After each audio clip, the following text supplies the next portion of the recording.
Coming back to previous question, ఇప్పుడు మామూలుగా ఇది క్లీన్ చేస్తామని అనుకుంటాం కదా, సో క్లీన్ చేస్తారు, అంత మెయింటెనెన్స్ అంత ప్రాపర్ గా ఉంది, స్టిల్ మనం అది పర్ఫార్మెన్స్ తగ్గడం ఏమన్నా ఉంటుందో over the period of 5 years 10 years 20 years అలాగా? ఎగ్జాక్ట్లీ, ప్రతి దానికి ఒక లైఫ్ టైం ఉంటుంది. అవును. దీనికి ఏంటంటే 5 years తర్వాత 5%, ఓకే, 10 years తర్వాత 10% డిగ్రేడేషన్ ఉంటుంది, ప్రతి దానికి ఉంటుంది. అది ఎందుకు ఉంటుందంటే మనం ఎంత క్లీన్ చేసినా, మన మిర్రర్ చూసుకుంటే, మన గ్లాస్ మిర్రర్ చూసుకుంటాం, మన ఇంట్లో మిర్రర్ చూసుకుంటాం, కొంచెం డల్నేషన్ అవుతుంది. కరెక్ట్. అది కూడా అది ఇంకా కంప్లీట్ గా అవుట్డోర్ యూనిట్. అవుట్డోర్ ఏదో డస్ట్ పార్టికల్ పడుతుంది, పోయింది ఉంటుంది, అది మనం ఎంత క్లీన్ చేసినా కొంచెం డార్క్ అవుతా ఉంటుంది కొన్ని రోజుల తర్వాత. దాని వల్ల కంప్లీట్ ట్రాన్స్పరెంట్ తగ్గి సన్లైట్ సోలార్ సెల్ కి తగలకుండా అది కొంచెం ట్రాన్స్పరెంట్ తగ్గించేసి మనకు 5% 10% తగ్గిస్తూ ఉంటాం. మనం ప్రాపర్ మెయింటైన్ చేసినాక కూడా 5 years తర్వాత 5% అనేది డిగ్రేడేషన్ ఉంటుంది. So over the period of 10 years ఒక 10% 20% అలా తగ్గుతూ 15 years వరకు మనకు 10% డిగ్రేడేషన్ ఉంటుంది. సో ఈ డిగ్రేడేషన్ అయినప్పుడు ఇంకా దాన్ని రీప్లేస్ చేయడం తప్ప వేరే ఆప్షన్ ఉండదు. So in case in any reason replace చేయాలంటే ఇప్పుడు జనరల్ గా అయ్యే కాస్ట్ కంటే తక్కువ అవుతుంది అని నేను అనుకుంటున్నా. ఎగ్జాక్ట్లీ. సో మళ్ళీ ఇనిషియల్ సెటప్ అంత కాస్ట్ అవుతుంది కాదండి, ఎందుకంటే ఆల్రెడీ ఎగ్జిస్టింగ్ స్ట్రక్చర్ ఉంటుంది, కేబుల్ ఆల్రెడీ ఉన్నాయి, ఇన్వర్టర్ ఆల్రెడీ వర్కింగ్ లో ఉంది, ఎవ్రీథింగ్ ఇస్ సెటప్ ఉంది. ఓన్లీ మన ప్యానల్ రీప్లేస్మెంట్ చేస్తాం. మీకు ఆల్మోస్ట్ 30 to 40% లో మీకు అయిపోతుంది. ఓకే, దీనికి ఏమైనా వారంటీస్ ఉంటాయా? అంటే మనం 25 years అని అందరూ చెప్తున్నారు, గ్యారంటీడ్ వారంటీ అని చెప్తారు, but is that really that warranty is there? అంటే మనం మళ్ళీ దాని మీద స్ట్రగుల్ అవ్వకుండా రీప్లేస్ చేసుకుని సర్వీస్ చేయించుకోగలిగే ప్రాబబిలిటీ ఉంటుందా? నేనేం చెప్తానంటే, కొంతమంది జిఎస్టీకి భయపడి జిఎస్టీ 13% 12% చేయాలా, చేసుకో ఎందుకు చేయాలి, 12% మేము గవర్నమెంట్ ఎందుకు చేయాలి, క్యాష్ క్యారీలో చేయండి, మనం బిల్ అక్కర్లేదు. ఓకే, ఎప్పుడైతే మీరు బిల్ తీసుకోరు, మీరు రీప్లేస్మెంట్ కి అనరు, మీరు ఎక్కడ ఫైట్ చేస్తారు? ఇప్పుడు చాలా మంది కంపెనీలు, ఎన్ని కంపెనీలు వస్తూ ఉంటాయి, పోతా ఉంటాయి సిస్టమ్ ఇంటిగ్రేటర్స్ వాళ్ళు, కానీ ఇండస్ట్రీ మాత్రం అక్కడ ఉంటుంది, మ్యానుఫ్యాక్చరింగ్ ఇండస్ట్రీ ఉంటుంది. మీరు ఎలా పోయి వాళ్ళని ఫైట్ చేయగలుగుతారు? నేను ఎందుకు అందరికి ఏం చెప్తానంటే, కంపల్సరీ బిల్ తీసుకోండి, ఇన్వాయిసెస్ కంపల్సరీ తీసుకోండి. తీసుకున్న తర్వాతనే మీరు ఏదైనా ప్రాబ్లం వస్తే మీరు ఫైట్ చేయడానికి ఉంటుంది, రీప్లేస్మెంట్ ఈజీ అవుతుంది. సిస్టమ్ ఇంటిగ్రేటర్స్ ఉన్నా లేకపోయినా, మధ్యవర్తి ఉన్నా లేకపోయినా, మీకు వారంటీ సర్టిఫికేట్ ఉంటుంది.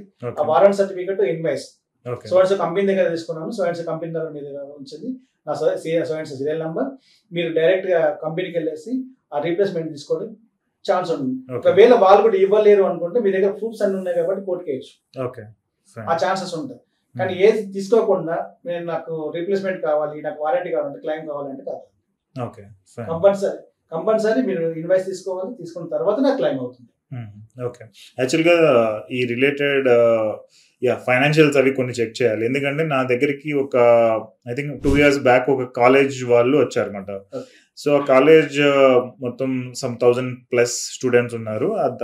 కాలేజ్ పైన మొత్తం సెటప్ చేయాలి solar, but we don't want to invest, ఎందుకంటే మాది సమ్ డైరెక్టర్స్ ఎవరు ఒప్పుకోవట్లేదు, మీరు ఏమైనా ఇన్వెస్ట్ చేస్తారని అన్నారు. అంటే మా ఇన్వెస్టర్ పూల్ నుంచి ఇన్వెస్ట్ చేద్దామని అనుకున్నాం, బట్ ఆఫ్ కోర్స్ దాని తర్వాత ప్రోగ్రెస్ అవ్వలేదు అది, ఎందుకంటే అది రిటర్న్స్ అది ఎలా వర్కౌట్ అవుతుంది ఏంటనేది వాళ్ళు క్లారిటీ ఇవ్వలేదు యాక్చువల్గా. సో మీరు ఆ టైప్ లో ఏమన్నా ఇన్వెస్టర్స్ దగ్గర నుంచి మనీ తీసుకుని ఈ టైప్ ఇండస్ట్రీస్ కి సెట్ చేయడం ఆ టైప్ లో ఏమన్నా చేస్తున్నారు ఇప్పుడు ప్రెసెంట్? అలాంటి ఉంది, ఇన్వెస్టర్ ఉన్నారు. ఇప్పుడు ఏంటంటే మీరు ప్లేస్ ఇస్తున్నారు, ఓకే, గవర్నమెంట్ దీనికి ఇంకో సొల్యూషన్ ఉంటుంది. ఎలా అంటే, మీరు గవర్నమెంట్ నుంచి 9 rupees నుంచి 12 rupees పర్ యూనిట్ మీరు కొంటున్నారు. ఇప్పుడు మీకు మాకు స్పేస్ ఇస్తే పైన మా బడ్జెట్ మేము పెట్టేసి, మేము ఫైనాన్స్ పంప్ చేసి, సోలార్ ఇన్స్టా పెట్టేసి మీకు 5 rupees కమ్ముతాం.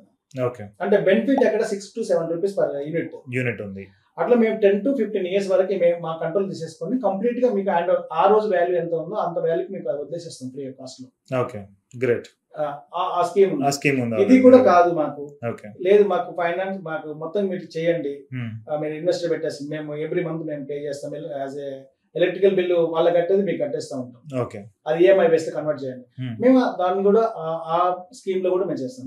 ఎలా చేస్తాం అంటే, మీ ఇన్వెస్టర్ ఉన్నారు, ఆ ఇన్వెస్టర్ ని మీరు డబ్బులు తీసేసుకొని అక్కడ పెట్టేసి, మీరు 50 lakhs 50,000 rupees 1 lakh rupees ఏదో ఎలక్ట్రికల్ బిల్ కడుతున్నారు, దాని మీద 1 lakh rupees మేము ఎవ్రీ మంత్ మేము కలెక్ట్ చేసుకుంటాం. అది తీసుకుని మేము ఎవరైతే ఇన్వెస్టర్ ఉన్నారో వాళ్ళకి ఫార్వర్డ్ చేస్తాం అమౌంట్ అంతా. అది చేసి అది కూడా ఆ స్కీమ్ కూడా చేయొచ్చు. గ్రేట్, బాగుంది ఇది. సో ఈ కైండ్ ఆఫ్ ఉంటే కనుక ఈవెన్ పీపుల్ కొంతమంది investors they are looking for that kind of investment opportunities. Yeah, that's great అండి. అండ్ సోలార్ రిలేటెడ్ ఇంకా మీరు ఏమైనా చెప్పాలనుకుంటున్నారు? ఇంకా వేరే ఏమైనా ఉన్నాయా దీనిలో? అంటే now we didn't discuss something. Solar అనేది చాలా న్యాచురల్ అండి. ఇప్పుడు నేను ఒకటే చెప్పగలుగుతున్నాను, ఏంటంటే సోలార్ ఎడిషన్ పెట్టుకుంది.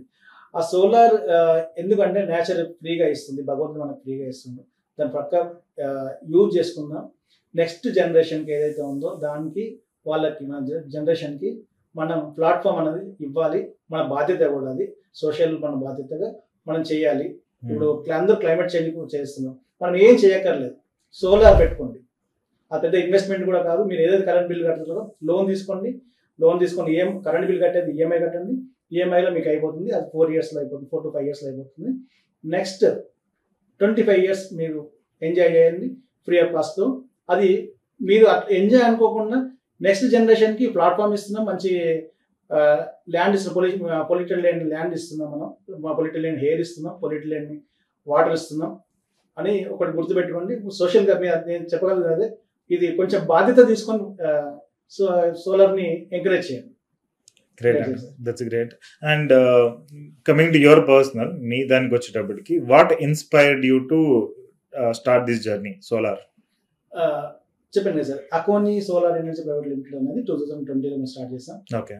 కరెక్ట్ గా టైంలో మేము ఇదే ప్రోడక్ట్ ఎందుకు ఎన్నుకున్నాం అంటే, రియల్ గా నాకు ఫస్ట్ నుంచి సోలార్ అనేది ఒక ప్యాషన్.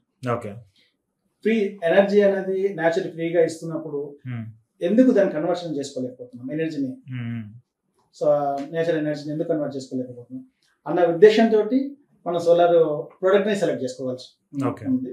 నేను స్టార్టింగ్ బీటెక్ అయిపోయిన తర్వాత నాకు సోలార్ రిన్యూవబుల్ ఎనర్జీ అనేది ఇంట్రెస్ట్ గా ఉంది. బ్యాక్గ్రౌండ్ ఎలక్ట్రికల్, సోలార్ అనేది చేసుకోవాలి. ఎట్లా ఫ్రీ పవర్ కటింగ్స్ ఇప్పుడు కొంచెం తగ్గినాయి, కానీ ఒకప్పుడు పవర్ పోయిందంటే ఎప్పుడు పోతుందో తెలియదు. కరెక్ట్. ఆపరేషన్ థియేటర్ లో మనం హాస్పిటల్ చూసుకుంటే మేము చిన్న ఉన్నప్పుడు చాలా మంది పవర్ బిల్ అయి చనిపోయిన వాళ్ళు చాలా మంది. కరెక్ట్, చాలా జరిగాయి, చాలా ఇన్సిడెంట్స్ జరిగాయి. దీన్ని ఎలా ఓవర్కమ్ చేయాలి, ఎలా ఏదని నేను అప్పుడు చాలా ఆలోచించేవాడిని. ఈ పవర్ ని జనరేషన్ లేక ఒకసారి నాకు గుర్తుంది, ఏదో ఒకటి నేను టీవీలో కూడా చూసాను, లాస్ట్ 20 years బ్యాక్ అనుకుంటా. కంప్లీట్ అప్పుడు ఏపీ ఉంది, ఏపీ మొత్తం పవర్ కట్ అయింది 24 hours. 12 hours 24 hours సంథింగ్ ఏదో ప్రాబ్లం వచ్చి. అలాంటి జరగకుండా ఉండాలంటే మన పవర్ డైలీ పెరుగుతా ఉంది, రిక్వైర్మెంట్ పెరుగుతా ఉంది ప్రతి ఇంట్లో. ఒకప్పుడు మన ఇంట్లో ఒక టీవీ మాత్రమే ఉంది, ఫ్రిడ్జ్ చాలా కష్టంగా ఉంది. ఎవరు ఊర్లో ఒక విలేజ్ తీసుకుంటే టోటల్ గా ఒక 100 houses ఉన్నాయంటే 1-2 ఇళ్ళు మాత్రమే ఉండేది, టీవీకి మాత్రం 20% ఉండేది. ఇప్పుడు ప్రతి ఇంట్లో ఫ్రిడ్జ్, టీవీ, ఎలక్ట్రికల్ యాక్సెస్, ఇవన్నీ మైక్రోవేవ్స్ అని ఇవన్నీ చాలా పెరిగిపోతా ఉంది. ఇవన్నీ రిక్వైర్మెంట్ కావాలి, ఎవ్రీ డే పెరుగుతా ఉంది. ఒక మ్యారేజ్ అంటే ఫ్యామిలీ ఆల్రెడీ ఉన్నది, ఇంట్లో ఉంటుంది, ఫ్రిడ్జ్ ఉంటుంది, టీవీ ఉంటుంది, ఎవ్రీథింగ్ అన్ని ఎలక్ట్రికల్ యాక్సెస్ ఉంటాయి. మ్యారేజ్ అయిన వెంటనే 6 months 1 year వాడు సపరేట్ అయిపోయి మళ్ళీ వాటర్ చేసుకుంటారు, మళ్ళీ వాళ్ళు కొనుక్కోవాలి. ఈవెన్ ఏసీస్ చాలా తక్కువ ఉండి, ఏసీ ఉంటే వాళ్ళు రిచ్ అన్నట్టు ఉండేది, బట్ ఇప్పుడు ఏసీస్ లేకుండా అసలు పీపులే లేరు. యా, సో నేను పర్సనల్ గా ఏసీ అంటే భయపడేవాడిని, ఎందుకంటే నాది కార్పొరేట్ జాబ్. సో ఇక్కడ ఏసీ అలవాటు అయిపోతే తర్వాత ఏసీ లేకపోతే ఏంటనేది ఓ భయంతో ఏసీ వాడేవాళ్ళం. బట్ ఇప్పుడు ఏంటంటే కార్లోకి వెళ్ళినా ఏసీ ఉంటుంది, ఈవెన్ ఇంట్లోకి వెళ్ళినా AC, wherever we go AC, without AC there is no place. Even చిన్న మార్కెట్ మాల్కి వెళ్ళినా కానీ there are ACs, right? Correct. ఇప్పుడు ఈవెన్ చాలా బార్కి వెళ్ళినా ఏసీ బార్ చెక్ చేస్తా ఉన్నారు, AC bars, AC restaurants, everywhere AC. AC లేకపోతే మనం పోయే పరిస్థితి లేకపోయింది ఇప్పుడు. కరెక్ట్. సో పవర్ కన్జంప్షన్ అనేది చాలా పెరిగిందండి. సో ఇవన్నీ మేము ముందే నేను ఐడెంటిఫికేషన్ చేసి సోలార్ అయితే బెటర్, వేరే ఆప్షన్ లేదు అని మేము ముందే ఆల్రెడీ 10 years నుంచి నేను సోలార్ మీద వర్క్ చేయడము అవన్నీ చేశాను. భాస్కర్ ఇంజనీరింగ్ కాలేజ్ వాళ్ళు ఉండేది ఇక్కడ చిలుకూరు దగ్గర, వాళ్ళకి కూడా గైడ్ గా నేను సోలార్ మీద ఇంక్రీజ్ చేయాలి అంటే సోలార్ ఎఫిషియన్సీ ఎలా ఇంక్రీజ్ చేయాలి, ఇంకా దాని మీద R&D చేయడం కూడా నేను గైడ్ కూడా వర్క్ చేశాను 5 years. గ్రేట్ అండి. నా పర్సనల్ ఇప్పుడు మాక్సిమం ప్రాబ్లం సోలార్ సెల్ లో ప్రాబ్లం ఉంటుంది, ఎవరు ఫైండ్ అవుట్ చేయలేరు. నేను కొంతమంది ఉంటారండి, ఒక 5 ఇండియాలో చాలా మంది తక్కువ మంది ఓకే ఫింగర్ మిల్క్ పెట్టచ్చు బెటర్. నా కళ్ళ గద ఏది బెటర్ ప్యానల్, ఏది బెటర్ కాదు, ఏది రిజెక్ట్ ప్యానల్ అని చెప్పగలదు నా కళ్ళ గద. అంత ఎక్స్పీరియన్స్ ఉంది సోలార్లో. చాలా ఏమి ప్రాబ్లమ్స్ వస్తాయని ముందే మేము అన్ని ఫైండ్ అవుట్ చేసాం. ఓకే, నైస్ అండి.